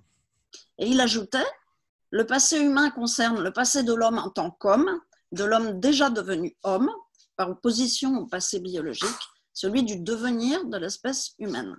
Donc, il entendait parler de l'homo sapiens. Ceci étant, rappelons qu'à son époque, dans les années 50, on avait une vision linéaire de l'évolution, pas du tout buissonnante comme on l'a aujourd'hui, et donc pour lui, il y avait un avant l'homme moderne et un après l'homme moderne. Mais ceci étant, il entend le terme histoire ici au sens large, synonyme du passé. Et de même qu'il y a la petite histoire et la grande histoire, il y a l'histoire en tant que discipline, dont j'ai parlé tout à l'heure, celle qui étudie les sources écrites, mais il y a aussi l'histoire au sens large. Donc cette histoire, donc, au sens large, synonyme du passé. Et là, bien évidemment, il faut reconnaître que la préhistoire est incluse dans cette histoire au sens large. Alors, sur la notion de paléohistoire, que j'aimerais bien discuter un jour plus profondément, finalement, avec Boris, on n'a pas eu trop l'occasion. Moi, je me posais la question est-ce qu'on a vraiment les moyens de faire de l'histoire au sens disciplinaire, c'est-à-dire de l'histoire, de faire de l'histoire un récit, le récit d'événements ponctuels, puisque finalement, grâce au texte, l'histoire a accès à des événements et elle a accès au temps court. Elle peut retrouver l'enchaînement des événements à une échelle courte, grâce à ces informations, grâce aux textes écrits. Or, nous, à part quelques exceptions remarquables, comme dans certains sites où on peut effectivement reconstituer des chaînes de gestes dans un site donné, en général, dans l'ensemble, on a plutôt des informations sur le temps long, sur des évolutions sur le temps très long. Et donc, ma question, ce sera peut-être ma première question à Boris. Est-ce qu'il pense vraiment, je sais qu'il dit que la paléohistoire, c'est une ambition, mais est-ce qu'effectivement, cette ambition est atteignable? Donc, d'essayer de retrouver une succession d'événements, finalement. Alors, je ne parle pas donc de ces événements techniques comme le permet, par exemple, comme le permettent les remontages de Silex, par exemple. Je parle d'une succession d'événements, puisqu'on a toujours une information tronquée, comme par exemple, si on fouille un campement, on sait que les gens ont vécu là à tel moment de l'année, mais on n'a jamais l'information qui nous permet de reconstituer le cycle entier, le cycle annuel entier. Et donc, c'est pour ça que je m'interroge sur la possibilité d'atteindre cette paléohistoire. Voilà, donc je vous laisse rebondir si vous le voulez bien. Peut-être Boris, si tu veux bien. Alors, c'est bien pour ça que je parle de paléo-histoire. Bon, hyper-histoire, je vais mettre de côté parce que c'est plus l'affaire de Jacques, Bruno, Eric qui parlera plus tard, du moins s'ils se reconnaissent dans cette notion. J'ai pas parlé d'histoire justement parce que, au sens comment dire, restreint du terme, je parle bien sûr de la démarche, hein, on est bien d'accord. Parce que c'est une histoire qui présente ses propres difficultés, sachant que l'histoire du très récent présente d'autres difficultés. Il n'y a pas non plus de supériorité de ce point de vue. On n'est pas des handicapés de l'histoire. Pensez aux contemporanéistes, historiens contemporanéistes, un instant, noyés sous la quantité de sources. Voilà un vrai problème que nous n'avons pas. Alors, en revanche, c'est une histoire très particulière, justement, parce qu'elle est dénuée d'événements saisissables. Il y a eu des événements en préhistoire, c'est certain. La fin de l'art des grottes dont je parlais tout à l'heure, il s'est produit des événements autour de ça, pour ne prendre que cet exemple-là. Quand tout un système politico-religieux s'est effondré. En combien de temps, nous ne savons pas. Et c'est bien là où se situe le point aveugle. Et donc, nous n'avons pas accès à ce que les historiens appellent des événements. J'ai un tout petit peu essayé de conceptualiser ces choses-là par ailleurs, en essayant de montrer que les trois temps de l'historien, selon Braudel, le temps long, la conjoncture et le temps court, en fait, sont compris dans ces temps aveugles pour le préhistorien. Nous, on a accès au temps très long et on a accès au temps très bref, la nano-histoire, comme je dis parfois, j'en parlais avec Rémi Labrusse hier, les quelques gestes dont tu parlais tout à l'heure. Et donc, il faut qu'on modélise l'entre-deux. Il faut qu'on modélise l'entre-deux, et ça fait partie de l'entre-deux, c'est-à-dire le temps long, mais qui se compte chez l'historien en décennies, voire en quelques siècles, la conjoncture, là, en quelques années, et le temps court, qui est celui de l'événement.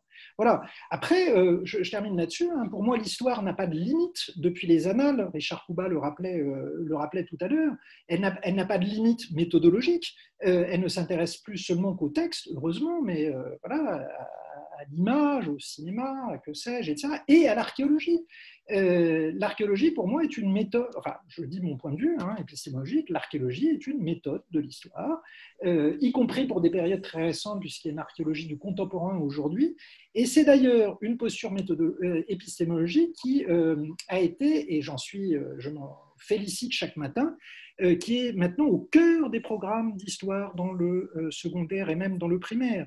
Les inspecteurs généraux, désormais, incitent nos collègues du secondaire à aborder l'archéologie comme une des méthodes de l'histoire. Donc là, l'histoire n'a aucune limite, ni en méthodologique, ni en durée, à mon avis. Merci. Ouais, juste une phrase introductive, si je peux, là. J'ai été assez surpris, et c'est presque, enfin, c'est à la fois rassurant et presque inquiétant d'ailleurs, parce qu'en en fait, nos trois discours, et je ne dis pas qu'ils étaient interchangeables, mais ils étaient relativement complémentaires. Et moi, je suis absolument d'accord avec tout ce qu'a présenté et la manière dont il a présenté Bruno. Je trouvais ça remarquable. J'apprends encore des choses avec toi, Bruno, y compris ces Néandertal à chaque fois que tu interviens. Et Boris, alors écoute, franchement, je ne sais pas avec quel élément de ta présentation je pourrais ne pas être d'accord. Et donc, c'est pas pour comment dire, se congratuler et faire croire qu'on est tous absolument sur la même longueur d'onde, parce que je pense qu'il y a quand même d'infimes nuances qui peuvent nous séparer de temps à autre. Mais il m'a semblé que sous des formes assez différentes, avec une documentation forcément différente et sur un espace-temps assez distinct, nous pensons à peu près la même chose de ce que nous étudions les uns et les autres. Ça, je trouve ça quand même relativement rassurant. Après, oui, bien sûr, Sophie, les mots, enfin, je me bats un petit peu en vain d'ailleurs contre quelques toilettages terminologiques, parce que je trouve ça relativement insupportable. Tout simplement parce que nous avons les codes. Quand Boris, il l'a très bien expliqué, quand il parle de mésolithique, il a son code. Et je sais ce que ça veut dire mésolithique au sens européen de ce que traduit Boris. Mais tout le monde n'a pas ces codes-là. Et donc, quand on dit politique inférieure, ben, les gens ils pensent qu'il est vraiment inférieur. Et je suis désolé, c'est ce qui a été créé au début du XXe siècle ou à la fin du XIXe.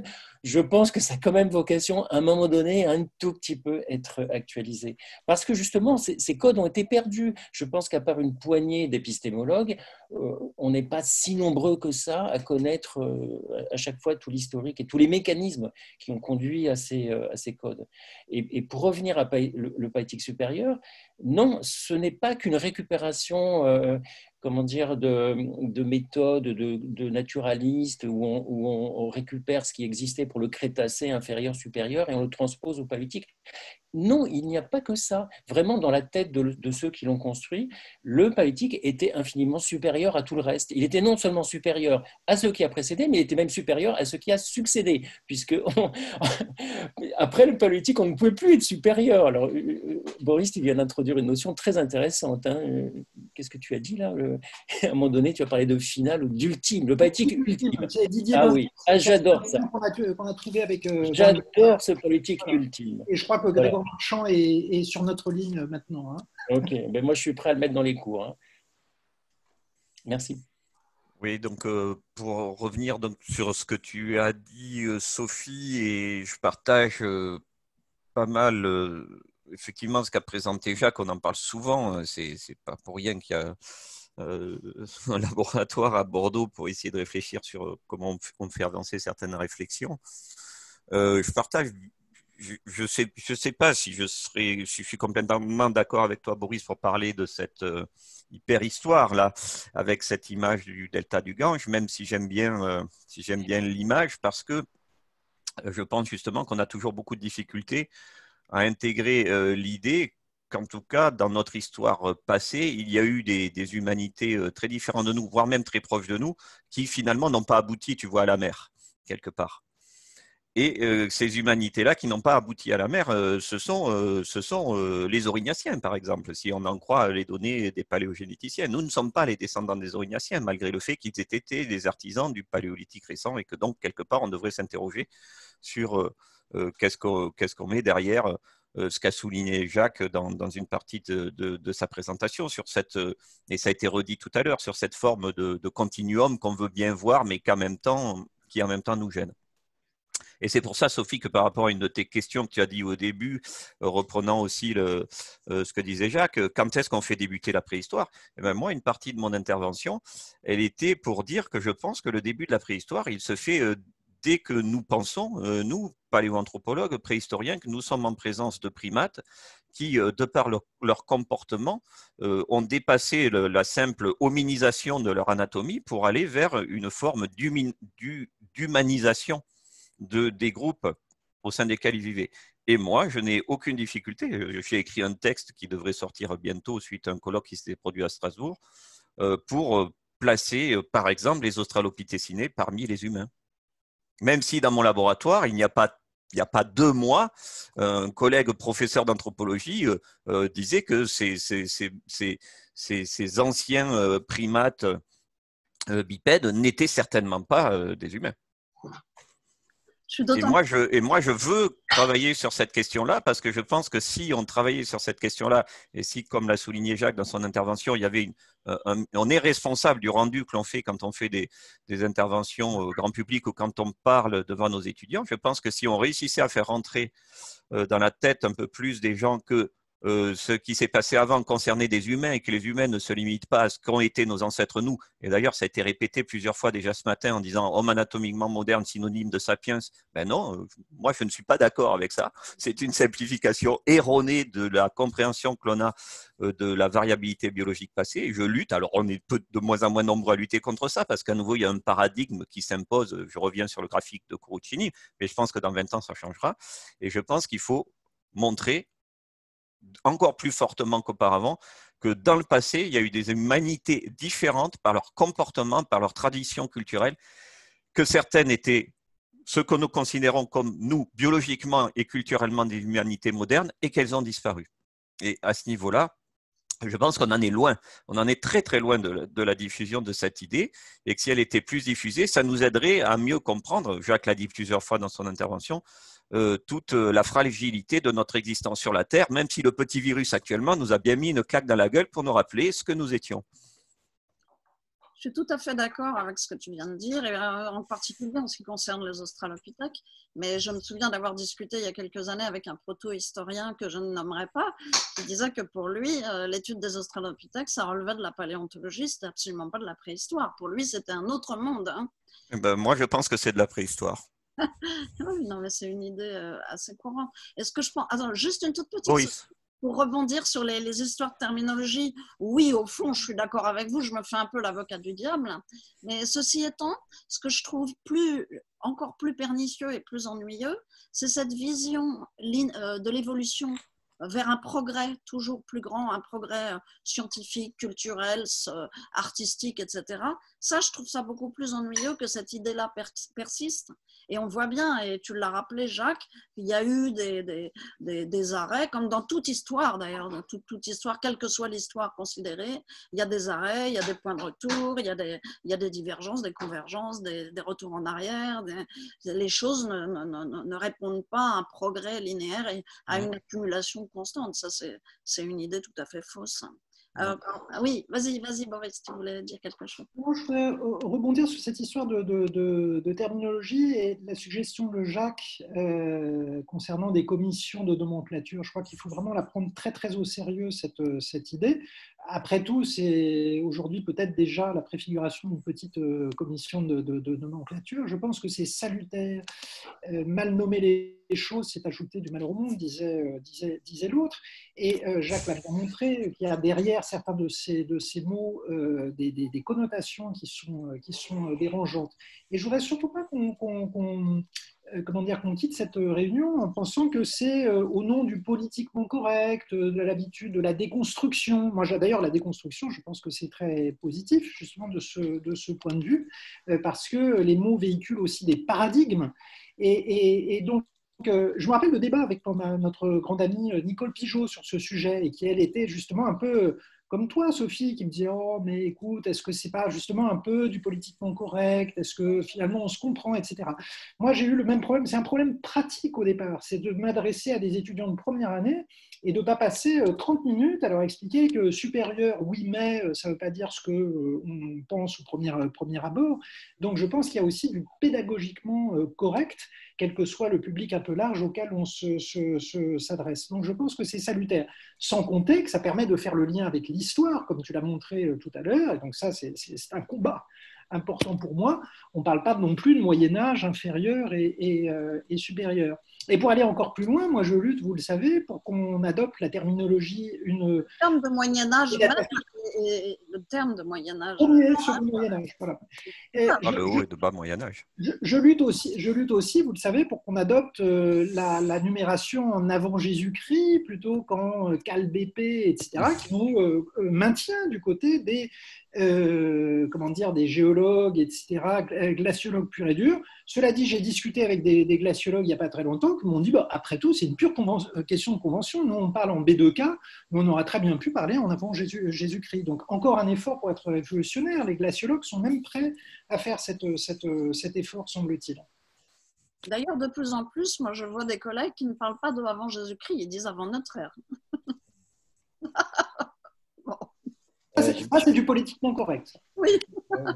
Ouais, mais moi, par exemple, j'ai travaillé pendant 6 ou 7 ans en Iran et c'est pas toujours facile d'arriver avec ce genre de discours par rapport à certains de nos interlocuteurs. Donc, l'histoire de... On n'a pas évoqué ça, c'est un autre débat, oui, avant notre ère, etc. Moi, quand je fais les cours, là, je le dis qu'à partir du Tardiglaciaire, la plupart de la communauté dans son ensemble, et toi en particulier, et vous à Paris en particulier, vous utilisez avant notre ère. Et je le dis parce que vous avez une logique et vous avez de très bons arguments. Nous, on a aussi de très bons arguments, si tu veux, travaillant sur les périodes anciennes.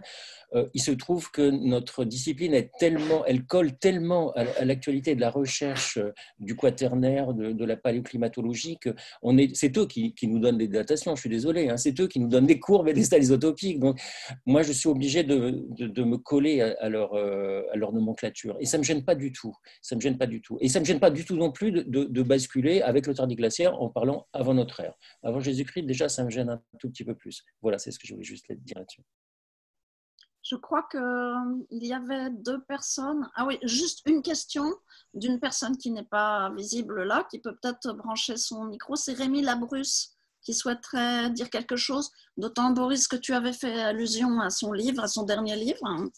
Voilà, donc Rémi, si tu peux brancher ton micro et ta caméra. Bon, merci Sophie. Voilà. Moi, je voulais juste remercier beaucoup Boris d'avoir accepté le dialogue même d'avoir initié en fait le dialogue avec les non-préhistoriens. Je voulais faire juste 2 remarques. La première remarque, c'était de faire un peu un mea culpa. Tu disais qu'il y avait une différence entre l'inconnu et l'inconnaissable et que moi, je vous opposais l'idée que finalement, il y avait un domaine inconnaissable dans la discipline préhistorienne. C'est un mauvais terme, mais c'est vrai que j'ai employé ce terme à mauvais escient. En fait, c'est inconnaissable dans les termes épistémologiques de la discipline historienne telle qu'elle s'est constituée depuis le 19e siècle. C'est-à-dire que c'est une question de langage, en fait. C'est une question d'inscription du sujet dans un langage. Est-ce que le sujet est adaptable à un certain langage, qui est un langage daté, finalement, et qui vient donc, qui s'est formé, comme l'a dit très bien Nathalie au début, qui s'est formé au 19e siècle et dont on est toujours un peu les héritiers dans la discipline historienne. Donc oui, inconnaissable, oui, mais en fonction d'un certain nombre de critères épistémologiques. Et puis en fait, moi surtout, ce qui m'intéresse, c'est de vous poser une question parce que j'ai été assez frappé par la remarque de Jacques Jaubert disant on est tous d'accord finalement. Donc les préhistoriens, là, voilà, vous êtes à peu près d'accord là-dessus. Moi, ce que je remarque simplement là-dedans, c'est que, il me semble, disons, et vous le dites vous-même d'ailleurs, vous aussi, quand vous vous tournez vers vos prédécesseurs, le discours sur la préhistoire reflète toujours beaucoup d'un certain nombre de représentations contemporaines, du présent. Ça dit quelque chose de la société qui est en train de se faire. Et d'ailleurs, vous la critiquez. Vous dites, non, c'est pas possible de parler, il y a des horreurs terminologiques, par exemple, c'est pas possible de parler de paléolithique supérieur de telle ou telle façon, avec tel ou tel présupposé. Alors, c'est vrai, évidemment, on partage tous ça, on partage tous ce genre d'intuition, mais ce qui m'intéresserait, c'est de voir, je pense qu'il n'y a pas de raison que, étant donné justement la marge d'inconnu importante qu'il y a dans la préhistoire aujourd'hui, que vous aussi, vous ne reflétiez pas un certain nombre de représentations du présent. Et ce que vous dites finalement dans le passé sur vos prédécesseurs, est-ce que vous pouvez le dire de vous-même? C'est-à-dire, qu'est-ce que vous dites de vous-même quand vous parlez de la préhistoire? Quelles sont les valeurs que vous véhiculez quand vous dites Néandertal, il faut restaurer des humanités néandertaliennes, plutôt que de parler d'une humanité sapiens ou d'une humanité néandertale. Qu'est-ce que vous dites de vous-même et qu'est-ce qu'on dit de nous tous d'ailleurs quand on parle de d'évolution buissonnante en prenant le modèle du delta du Gange plutôt que le modèle, je ne sais pas moi, du Rhône, hein, tout simplement. Voilà. Est-ce qu'on peut adapter finalement cette vision critique qui est extraordinairement salutaire et que la préhistoire a développé d'ailleurs mieux, je pense, qu'aucune science humaine très très tôt dans sa propre histoire, mais est-ce qu'on peut l'adapter au présent, à vous-même, quoi? Qu'est-ce que vous dites de vous-même quand vous parlez de préhistoire? Voilà, c'est ça ma question. Alors, une réponse rapide, s'il vous plaît, parce que normalement, on devrait s'interrompre pour le déjeuner. Donc, juste une réponse et puis on s'arrêtera là. De toute façon, il y aura un débat en fin de journée. On pourra reprendre toutes ces questions-là si on le souhaite. Donc, je ne sais pas, Boris, si tu veux rebondir juste pour clore. Non, j'ai trop squatté et j'aimerais bien entendre Bruno et Jacques là-dessus. Très rapidement, moi, ce que je dis de moi-même quand je parle comme cela, je dis qu'actuellement, je ne sais plus grand-chose de notre histoire passée et que je n'ai aucune certitude et qu'il se convient de douter tout le temps. Très socratique. C'est exactement ce que j'allais dire. Donc, voilà. Oui, c'est très important. Les étudiants n'aiment pas trop ça, mais les enseignants savent. Il faut leur dire que nous ne savons pas. Il faut leur dire que je suis obligé de changer tous mes cours chaque année. Et il faut leur dire cette incertitude du moment. Et donc, c'est un état voilà, qui est au jour où je fais un cours, où je dispense un enseignement. Moi, je change 10 à 20% de mon cours, pas tout quand même. Pas tout. Et ça dépend des cours. Très honnêtement, ça dépend. Ce qui m'agace, c'est que vous allez faire trop plaisir à Rémi, hein, parce qu'il prépare quelque chose peut-être là-dessus. N'est-ce pas, Rémi?